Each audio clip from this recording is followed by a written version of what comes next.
திரிஷா அவர்களை தொடர்புபடுத்தி நடிகை திரிஷா அவர்களை தொடர்புபடுத்தி எடப்பாடி அவர்களோடு தொடர்புபடுத்தி பேசியிருக்காரு. கருணாசையும் அந்த சம்பவங்கள்லாம் சொல்லியிருக்காரு. இது அநாகரிகத்தின் உச்சம் அப்படின்னு கண்டனங்கள்லாம் பயங்கரமா எழுந்திருக்கும். ஐயா, நம்ம அந்த கோணத்தில் பார்ப்பதை விட அந்த கோத்தர் பங்களாவில் பல திரிசாக்கள் உண்மைதான் என்று அனைவருக்கும் தெரியும். எடப்பாடி பழனிசாமி அவர்கள் வலுவார்ந்த ஒரு தலைவராக அதிமுகவில் உருவெடுத்துட்டு வராரு அப்படிங்கிறதுனால இப்போ ஏதாவது நாடாளுமன்ற தேர்தலுக்காக இந்த விஷயங்களை ஒரு பூதாகரமாக மாற்றுகிறார்களோ? எதிர்கட்சி தலைவராக இருக்காரு. எதிர்கட்சி தலைவர் இருந்து ஆட்சி பிடிக்க முடியுமா? திரிசா சொல்லவில்லை, திரிசா போன்ற பல நடிகர்கள் தான் சொல்லுகிறார்கள். நடிகைகள் ஒரு சாரார் மொத்தமும் சொல்லவில்லை, ஒரு சாரார் இன்றளவும் பணத்திற்காக உண்மைதான். அப்படிப்பட்ட வார்த்தை இல்லை, நொன்னாங்கட்டிய வார்த்தை என்று அவர் சொல்வது போன்ற ஐயா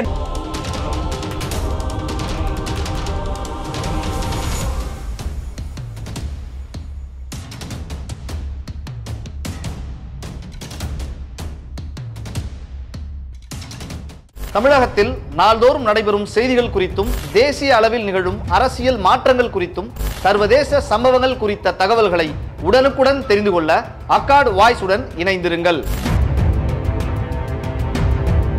அக்கார்டு வாய்ஸ் நேயர்களுக்கு பிரபாகரனின் அன்பு வணக்கம். இன்றைய அரசியல் களம் நிகழ்ச்சியில் நம்மோட இணைந்திருப்பவர் தேசிய முன்னேற்ற கழகத்தினுடைய தலைவர் நிறுவனர் திரு ஜி சிவா அவர்கள்.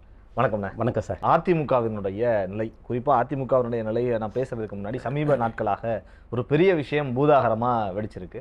கூவத்தூர் சம்பவம். கூவத்தூரில் நடந்த விஷயங்கள் எல்லாமே நமக்கு தெரியும். அப்போது பரபரப்பாக ஊடகங்கள் எல்லாம் அதை தான் உற்று நோக்கி கொண்டிருந்தது. சமீபத்தில் அதிமுகவிலிருந்து நீக்கப்பட்ட ஒரு உறுப்பினர் என்ன பேசியிருக்காருன்னா, திரிஷா அவர்களை தொடர்புபடுத்தி நடிகை திரிஷா அவர்களை தொடர்புபடுத்தி எடப்பாடி அவர்களோடு தொடர்புபடுத்தி பேசியிருக்காரு. கருணாசையும் அந்த சம்பவங்கள்லாம் சொல்லியிருக்காரு. இது அநாகரிகத்தின் உச்சம் அப்படின்னு கண்டனங்கள்லாம் பயங்கரமாக எழுந்திருக்கு. ஒரு நடிகைகளும் கூட, நடிகை சங்கங்களும் கூட பலரும் இதை எதிர்ப்பு தெரிவிச்சிருக்காங்க. இந்த மாதிரி அரசியல் இருக்கிறவங்க வெளியே போகிறப்ப வேண்டுமென்றே ஒரு நடிகையினுடைய பெயரை பயன்படுத்தி ஒரு புகழ் வெளிச்சம் தேடுறாங்களோ அப்படின்னு ஐயா, நம்ம அந்த கோணத்தில் பார்ப்பதை விட அந்த கோத்தர் பங்களாவில் பல திரிசாக்கள் அனைவருக்கும் தெரியும். நான் திரிசா என்று சொல்ல பல திரிசாக்கள் எங்க வழக்கு தொடுங்க நான் சந்திக்க தயாராக இருக்கிறேன். ஆகவே அங்கே நடிகைகள் விருந்தாக்கப்பட்டார்கள். ஆனா திரிசாவா இல்லையா என்று எங்களுக்கு தெரியாது. ஆனா பல நடிகைகள் அங்கே கோவத்துல கும்மால் அடித்து அனைவருக்கும் தெரிந்த விஷயங்கள். அதை வைத்து சொல்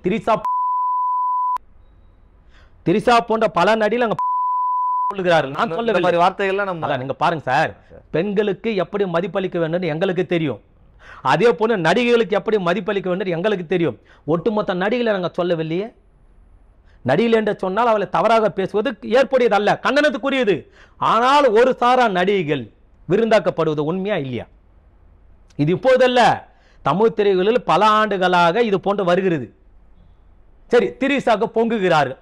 திரிசாக்கு பொங்குகிற இவர்கள் எல்லாம் ஏன் திரிசாவோடு ஒரு இவர்கள் தமிழ் திரைப்பட நடிகைகள் அனைவரும் அங்கே விருந்தாக்கப்பட்டார்கள் என்று சொன்னார்கள் அல்லவா? அப்போது ஒட்டுமொத்த நடிகைகள் ஒரு 100 நடிகைகளை வைத்துக் கொள்ளலாம். 100 நடிகைகளும் தமிழ் திரைப்படத்துறையில் நடிகர் சங்கத்தில் உறுப்பினராக இருப்பார்கள், சந்தா கட்டியிருப்பார்கள். ஒரு 100 நடிகைகள் ஒட்டுமொத்தமாக ஏன் நடிகர் சங்கத்திடம் சென்று போய் முறையிடவில்லை? ஏதோ எங்களை ஒரு நபர் மட்டும் குறிப்பிட்டு பேசவில்லை. தமிழ் திரைப்பட நடிகர்கள் அனைவரும் என்று சொல்லியிருக்கிறார்கள் அல்லவா? அனைவரும் சொல்லக்கூடியவர்கள் இது தமிழ் திரைப்பட துறைக்கே மிகப்பெரிய அவமானம், அசிங்கம், கேவலம். பெப்சி கண்டனம் தெரிவிச்சிருக்குல்ல, அந்த அவர்கள் கண்டனம் அதெல்லாம் வேண்டாம் சார். பெண்களை இழிவுபடுத்தி பேசியிருக்கிறார் அல்லவா?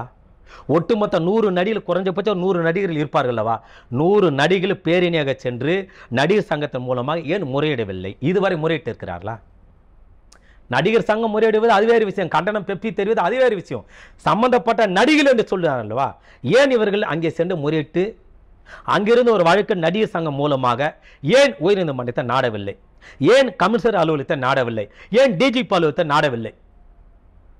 அப்போது இதே நடிகர் திரு கருணாஸ் அவர்கள் கூட இலைமறு காயமறுவாக அங்கே அது போல நடந்திருக்கிறது, நான் தான் கொண்டு போய் விட்டேன் என்று சொல்லக்கூடிய வகையிலே அவர் இதற்கு முன்னால் ஒரு பேட்டியில் பேசியதை நாம் அனைவரும் பார்த்தோம். ஏன் இந்த நடிகர்கள் 100 பேரும் சென்று ஏன் கருணாஸ் அவர்கள் மீது புகார் கொடுக்கவில்லை? அதாவது அம்பு மீது தவறில்லை, அம்பு எய்தவன் யார்? அவர்கள் மீது நடவடிக்கை எடுக்க வேண்டும். என்னை போன்று பேசுகிற மீது நான் நீதிமன்ற நாடத்தை நாடப் போகிறேன் என்று சொல்வதெல்லாம் இதெல்லாம் முட்டாள்தனம். உங்களை சொல்லல, நான் அவர்களே சொல்லுகிறேன். எதற்கு காரணமாக சொல்லக்கூடிய கருணாஸ் அவர்கள் மீது ஏன் இதுவரை நீங்கள் நடவடிக்கை எடுக்கவில்லை? கருணாஸ் அவர்கள் மீது நடிகர் சங்கத்தில் இருந்து இதுவரைக்கும் ஏன் ஒரு நோட்டீஸ் அனுப்பவில்லை? அவர்களை கூப்பிட்டு ஏன் நீங்கள் விசாரணை வலயத்தில் கொண்டு வரவில்லை? நீங்கள் அவர்களிடம் வாக்குமூலம் பெற்று அல்லது வரமாட்டேன் என்று சொல்லிய பிறகு அதற்கு பிறகு ஏன் நடிகர் சங்கம் கருணாஸ் அவர்கள் மீது நீதிமன்றத்தில் நாடவில்லை? அப்போது இதில் ஏதோ ஒரு மர்மம் இருக்குது தானே. அதே கோவத்தூரிலே மக்களால் தேர்வு செய்யப்பட்ட அந்த பிரதிநிதி சட்டமன்ற உறுப்பினர்கள் எத்தனை பேர் குடித்து விட்டு கும்மால் அடித்த நடனமெல்லாம் இன்றும் சமூக வலைத்தளம் இருக்கிறதா இல்லையா? இருக்கிறது தானே. அப்போது கருணாஸ் அவர்கள் மூடி மறைத்து அது நடந்தது உண்மை என்றது நான் வாய் திறந்தால் பல மர்மங்களை வெடிக்கும் என்று சொன்னாரா இல்லையா? அப்ப கருணாஸ் வாய் திறப்பதற்காக என்ன இருக்கிறது? இந்த நடிகர் விவகாரம் தான். ஏன் கருணாஸ் அவர்கள் மீது தமிழ்நாடு நடிகர் சங்க சார்பாக ஏன் இதுவரை நோட்டீஸ் கொடுக்கவில்லை? ஏன் அவர்கள் மீது வழக்கு தொடுக்கவில்லை? ஏனென்றால் இந்த நடிகர் 100 பேருக்கு சென்று அங்கே முறையிட்டால் அது எடுபடாது, அங்கே தவறு நடந்திருக்கிறது. ஆனால் திட்டமிட்டு திரிசா என்பதை மறுக்கிறேன். அது உண்மையா போய் எனக்கு தெரியவில்லை. ஆனால் நடிகர்கள் விருந்தாக்கப்பட்டார்கள் என்பதை ஏற்கிறேன். நீங்கள் எவ்வளவு வேண்டுமானாலும் என பேசுங்கள், ஆனால் இதுவெல்லாம் உண்மைதான் என்பது என்னுடைய கருத்து. ஆனால் யார் என்று எனக்கு தெரியாது, ஆனால் உண்மை இல்லை என்று சொன்னால் இப்ப 19 தமிழ் சினிமாவில் நடிக்கக்கூடிய ஒட்டுமொத்த நடிகளை தான் இழிவுபடுத்தி பேசியிருக்கிறார்கள். அப்ப அந்த 100 நடிகள் ஏன் அங்க முறையீடுகள் தான் எனக்கு குறைஞ்சபட்ச ஒரு கேள்வி. இது ஒட்டுமொத்த தமிழ்நாட்டினுடைய நடிகைகளுக்கு, தமிழ் திரைப்பட நடிகைகள் அனைவருக்கும் அசிங்கம் தானே.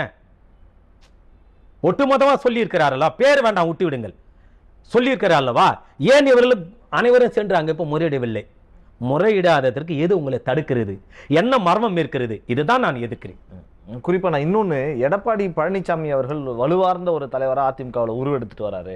அப்படிங்கிறதுனால இப்போ ஏதாவது நாடாளுமன்ற தேர்தலுக்காக இந்த விஷயங்களை வந்து ஒரு பூதாகரமாக மாற்றுகிறார்களோ அப்படின்னு ஒரு இல்ல, நம்ம அந்த கோணத்தில் பார்க்க முடியாது. அதாவது வலுவான தலைவர் என்பது தமிழ்நாட்டு மக்கள் தான் தீர்மானிக்க வேண்டும். இப்போது வலுவான தலைவராக இருப்பது திமுக தலைவர் ஐயா தளபதி அவர். எதிர்கட்சி தலைவராக இருக்காரு. எதிர்கட்சி தலைவர் இருந்து ஆட்சி பிடிக்க முடியுமா? எதிர்கட்சி தலைவராக ஏற்கனவே ஐயா தளபதி அவர்கள் இருந்தார்கள்.